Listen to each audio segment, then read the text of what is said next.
Em nome do Pai, e do Filho, e do Espírito Santo. Amém. Ave Maria, cheia de graça, o Senhor é convosco. Bendita sois vós entre as mulheres, e bendito o fruto do vosso ventre, Jesus. Santa Maria, Mãe de Deus, rogai por nós, pecadores, agora e na hora de nossa morte. Amém. Ó Maria concebida sem pecado, rogai por nós que recorremos a vós. Então, meus irmãos, estamos aqui mais uma vez para gravar um vídeo. Dessa vez foi a pedido de algumas pessoas. Eu não estava querendo falar sobre isso hoje, eu iria falar sobre outro assunto, mas muitas pessoas me pediram nos comentários dos outros vídeos, me pediram também no privado, que eu falasse sobre o tema da homossexualidade. Eu acho engraçado que as pessoas só me pedem para falar de temas polêmicos, de assuntos polêmicos, não sei por que me colocam nessa situação. Mas se a igreja tem algo a dizer, eu sou obrigado também a explicar para o povo, explicar qual é a versão da igreja a respeito disso. Até porque existem grupos que são fundamentalistas e que andam interpretando a Bíblia por aí e mandando todo mundo para o inferno. Quem tem tal tipo de pecado, quem tem tal tendência, vai todo mundo arder no inferno. Mas qual é a posição da igreja? O que é que a igreja fala a respeito disso aí? Então, para falar desse tema da homossexualidade, eu vou usar aqui alguns livros, para não falar coisa da minha cabeça, mas falar de fato a doutrina. Eu vou usar esse livrinho aqui, que foi distribuído na Jornada Mundial da Juventude do Rio de Janeiro, sobre bioética, né? Muito bom esse livrinho. Você, jovem, que tem esse livro, não deixe de ler, de estudar. Vou usar, claro, o Catecismo da Igreja Católica, é indispensável. Em qualquer formação sobre o que diz a Igreja, não se pode faltar o Catecismo. Eu costumo dizer assim, se alguém é convidado a falar em nome da Igreja e ele não tem conhecimento desse livrinho aqui, ele não pode nem sequer chegar perto do microfone. Outro livro é Como Viver a Castidade em um Mundo Super Pornográfico, né? Padre Thomas, da Editora Imaculada, você pode adquirir também. O outro livro é de um psicólogo, Gerard Van Den, ele é PhD em Psicologia, da Editora Santuário, A Batalha pela Normalidade Sexual. Um livro também muito interessante para quem deseja estudar sobre o assunto. E o outro livro, claro, é a Sagrada Escritura, que é ela que ilumina toda a doutrina da igreja. Tudo aquilo que a igreja fala está de acordo com a Sagrada Escritura. Algumas pessoas dizem assim, mas Gabriel, por que é que a igreja não muda o seu pensamento a respeito de tal coisa? Porque ela não pode modificar a Sagrada Escritura. A igreja não tem o direito de modificar a palavra de Deus. Então é por esse motivo que ela bate naquela tecla, né? Porque se Cristo nos revelou tal verdade, não é os seus discípulos que irão dizer outra coisa. Mas vamos começar do começo. A questão da homossexualidade é uma coisa que está aí, né? Nós sabemos, é um fenômeno que cresce a cada dia, mas não é algo novo. Desde os tempos de Sodoma e Gomorra, já nós vemos relatos bíblicos do homossexualismo. Na carta de São Paulo aos Romanos, eu vou ler aqui um trechinho para vocês, no capítulo 1, São Paulo vai falar também dessa questão. Ele diz assim, Romanos 1, de versículo 26 até o 28. Por tudo isso, Deus os entregou a paixões vergonhosas.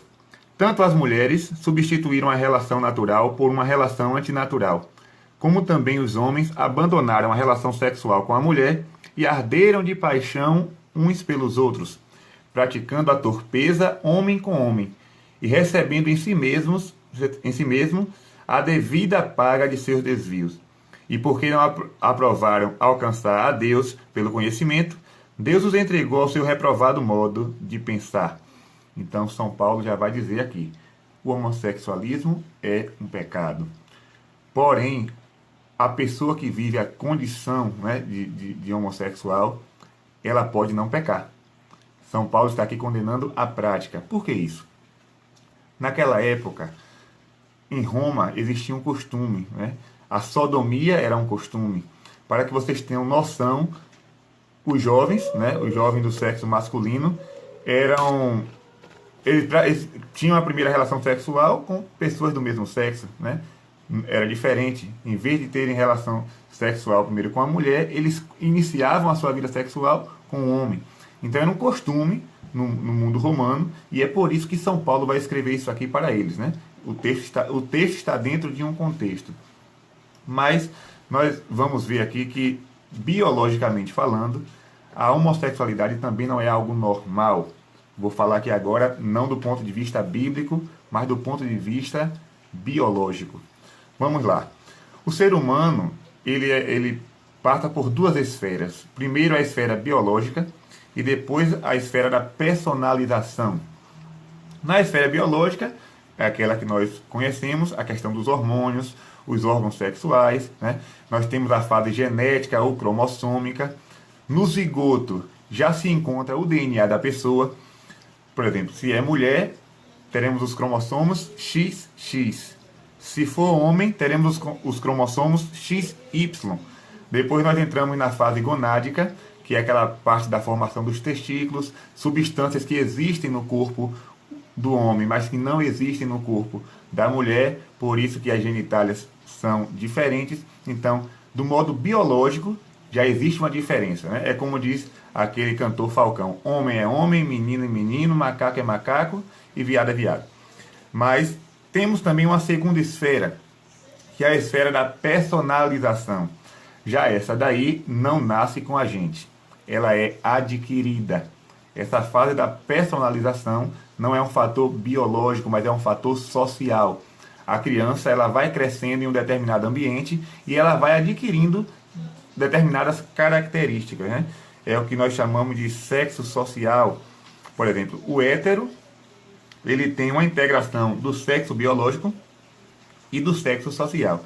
Já aquele que é homossexual, ele tem uma formação não integrada. E a psicologia vai nos dar algumas pistas, né? Alguns fatores. Por exemplo, a criança, ela pode ter visto uma cena de violência, né? Rapidinho, toda hora que eu vou gravar tem um negócio aqui, mas a gente dá continuidade assim mesmo.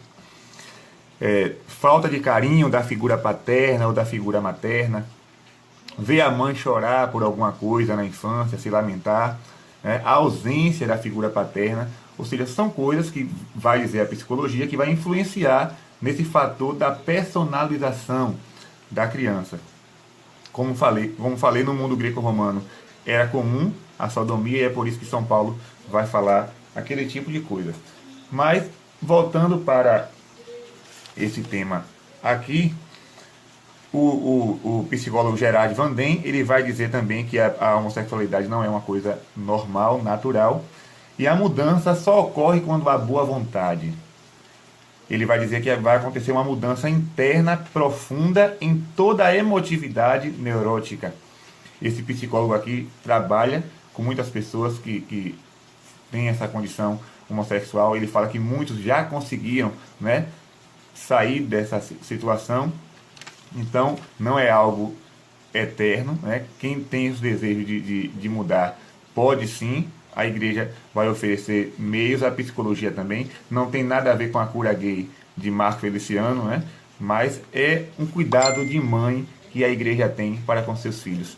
Eu digo sempre, o mundo, ele abre feridas, mas a igreja, como mãe, oferece os curativos. O mundo, ele convida ao pecado, mas a igreja convida à santidade.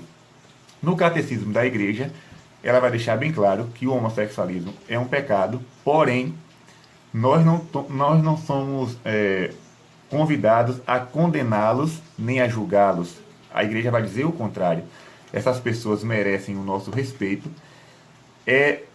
Toda discriminação deve ser colocada de lado, né? Nós não podemos discriminar esse tipo de pessoas. Eu lembro que antigamente, né, os mais velhos diziam que isso era uma doença. As pessoas costumavam dizer, quando aparecia algum jovem assim, com trejeitos femininos, os mais velhos costumavam dizer, o filho de fulano é meio doente, né? Mas hoje nós sabemos que não é uma doença, mas uma questão de personalidade. Mas também não é um fator biológico. Ninguém nasce homossexual. Ninguém nasce. Tire isso da sua cabeça. Se algum professor um dia falou para você isso, biologicamente está errado, né? Não existe essa questão de nascer homossexual. E o psicólogo também vai falar da questão da inferioridade, o complexo de inferioridade. Aquele jovem, ele é do sexo masculino, mas ele não se sente parte, né, do grupo masculino. Ele se sente inferior. A mesma coisa acontece com uma jovem mulher, né, que tem desejos por outra mulher. Ela não se sente parte do mundo feminino. Ele vai dizer assim: se um jovem é católico e se convence que a homossexualidade é boa e bela, ele diz, ou ele perdeu a fé, ou ele criou uma fé que o satisfaça, porque é conciliar o irreconciliável. Né? Ele diz também que não existe, olha, isso aqui é uma visão de um psicólogo, né? Não é Gabriel falando. Ele diz assim: não existe amor homossexual, mas um estado infantil de dependência daquele ser admirado. Olha aí o que um psicólogo vai falar. Né? Mas, como nós vimos na Sagrada Escritura, São Paulo falando que é um pecado, porém você que vive nesta condição, você é convidado pela igreja a viver a santidade. Né? Algumas pessoas dizem assim: quem é homossexual vai para o inferno. Quem fala isso não está falando de acordo com a igreja, viu? Mas a Bíblia condena. Meu irmão, a Bíblia condena outro tipo de pecado que eu e você também cometemos, viu? Então, não fique apenas reservando um espaço no inferno para os homossexuais, não, porque eu e você, se vivermos também numa situação de pecado, também não seremos salvos. São Paulo vai dizer uma coisa interessante aqui também, né? E isso serve para você que gosta de condenar os outros.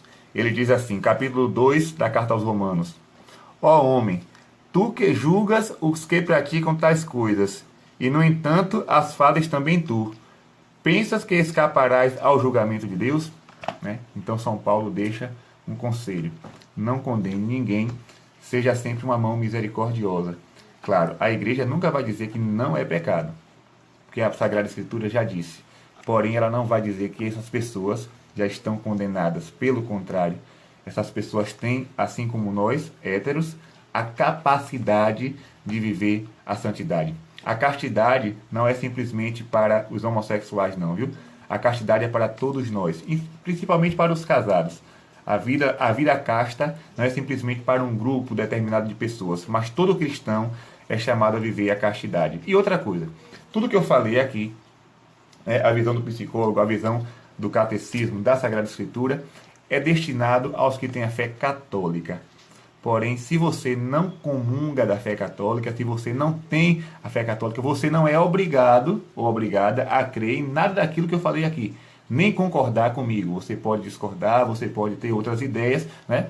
Nós vivemos numa sociedade democrática, ninguém aqui vai mandar ninguém para a cadeia por pensar diferente, jamais faremos uma coisa dessa. Porém, se você é católico, faça o esforço de pensar com a igreja. Tem até um cântico que diz, né? Se o homem deseja viver feliz, não deixe de ouvir o que a igreja diz. Ninguém se arrependeu no leito de morte de ter escutado a voz da igreja, de ter ouvido os conselhos da igreja. Ninguém se arrepende no leito de morte. Pelo contrário, quem ouve a voz da igreja, quem ouve os conselhos da mãe, da Mater Ecclesia, sempre morre feliz, né? Morre na graça de Deus. Já aqueles que recusam os seus mandamentos, que recusam a doutrina, às vezes não vivem uma morte feliz. Eu vou citar aqui, né, aquele filósofo Voltaire, francês. Em todas as cartas que ele escrevia, ele dizia: esmagai a infame, né? Ou seja, esmagai a igreja. No fim da vida dele, quem morreu, né, colocando sangue pela boca, foi ele. Então, ouça aquilo que diz a igreja. Se você é católico de verdade, seja feliz. A igreja é uma mãe misericordiosa e está aqui para estender as mãos. Muitas pessoas nos procuram, né?